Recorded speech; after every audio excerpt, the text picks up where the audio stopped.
What's up, Saab fans around the world, and welcome back to another video. Today we are going to make part 2 of this build. So we're gonna continue with the front of the car.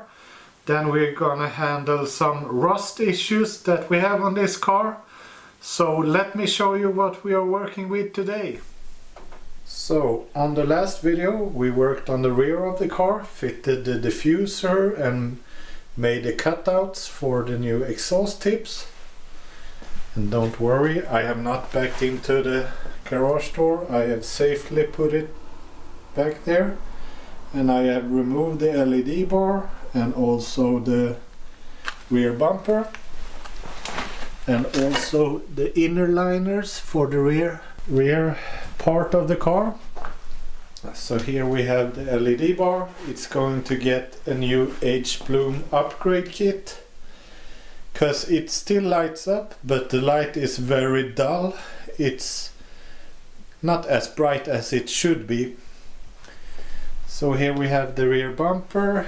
It has been, I've taken away all the fog lights and stuff like that, all the parking sensors. So this needs to be fixed a little bit before sending off to paint. And here we have the inner fenders. And here we are going to start working on the front of the car. So we will start with jacking up the car, take the wheels off, then remove the front bumper. And then eventually the inner fenders and also the front fenders, because they are quite rusty. A little bit down low, so we're gonna remove them and have them painted also.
So the front bumper is off and it doesn't look too bad underneath.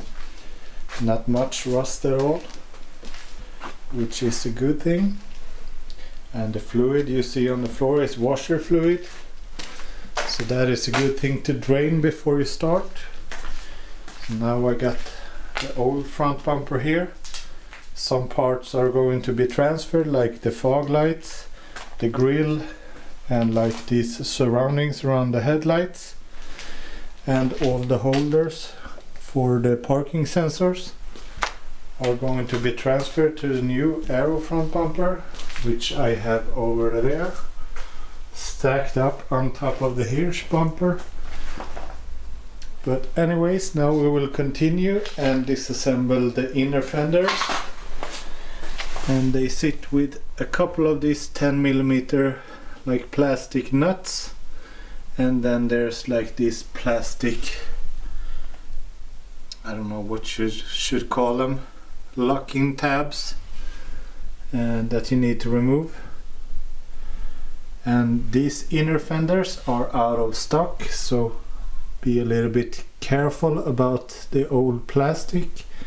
Sometimes it could be a little bit fragile. So I ended up not filming at all because all these plastic clips are just extremely time consuming to remove without breaking them. But now at least the inner fenders are gone, and the inner fenders in the front looks much better than the rear. So here I think a thorough clean and some new protective paint will be just good enough. And next up we will remove the front fenders. So the front fenders sit with a couple of 10mm bolts. One here, one there, one over there, and then we have two inside of the door.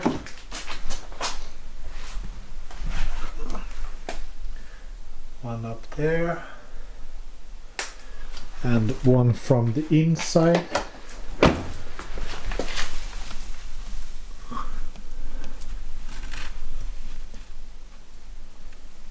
Right there, and this one right here and the one above is just to loosen up a little bit, then you can wiggle it out.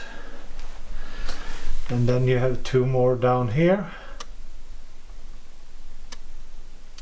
and you have a 7mm right there and right there, and then it's just to loosen it up.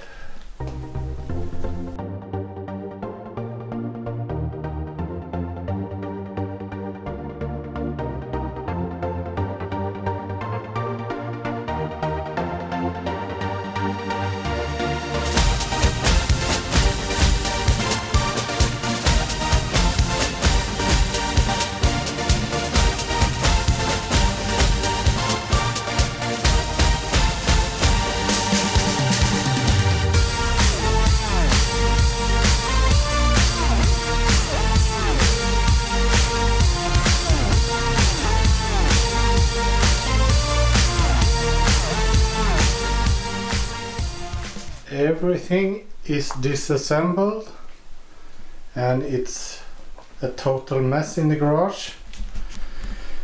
And what I'm going to use now will not be recorded because I think there will be like dust all over the garage. But I'm going to use an angle grinder where it's really rough, like a regular sanding machine with some 80 grit, which is pretty rough as well, to take away like the surface rust. And to get deep in, I have bought a sandblasting gun.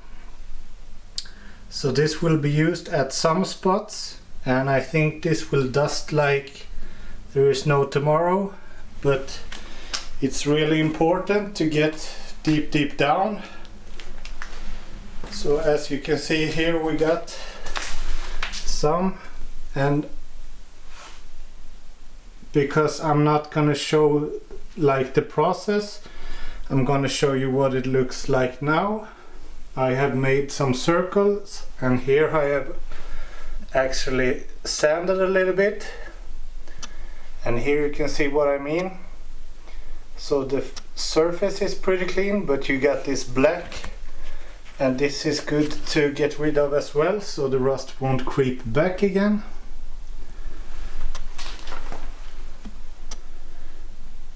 So to start off, the roof has a lot of them.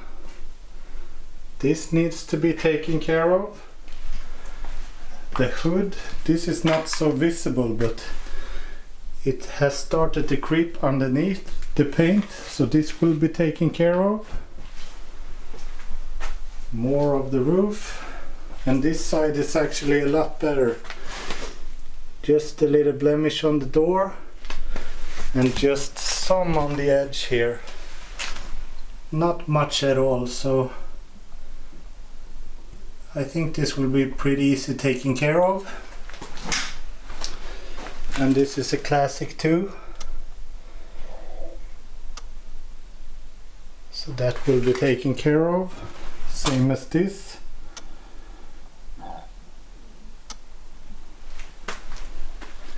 and a little bit here. Here is where the LED ramp or the LED bar sits, and just when it shakes it scratches like the surface a little bit, and after a while, if you don't do anything, it ends up being like this. And I will also sand a little bit on the front fenders where we got some damages. After I have sanded and sandblasted, I'm going to use this from Hagmans. This is a rust transformer that will transform it like to an oxide or rust converter. After that, in the wheel wells, I will use this, which is a really thin rust protection, and this is a thicker one. So first this one, then this one, and we will have a good clean coverage in the wheel wells.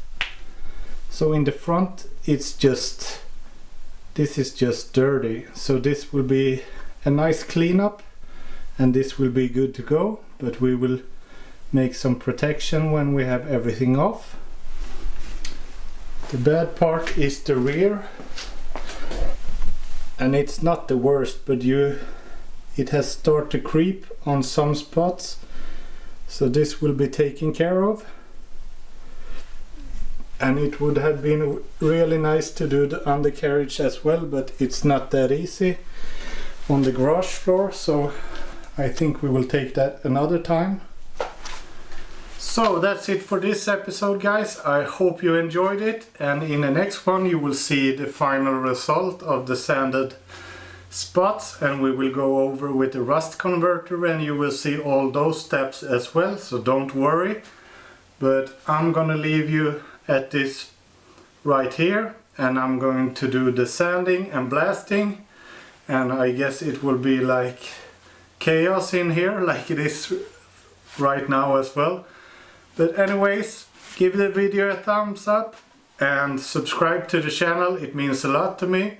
Comment down below if you have any questions, and I will see you in the next one. Bye!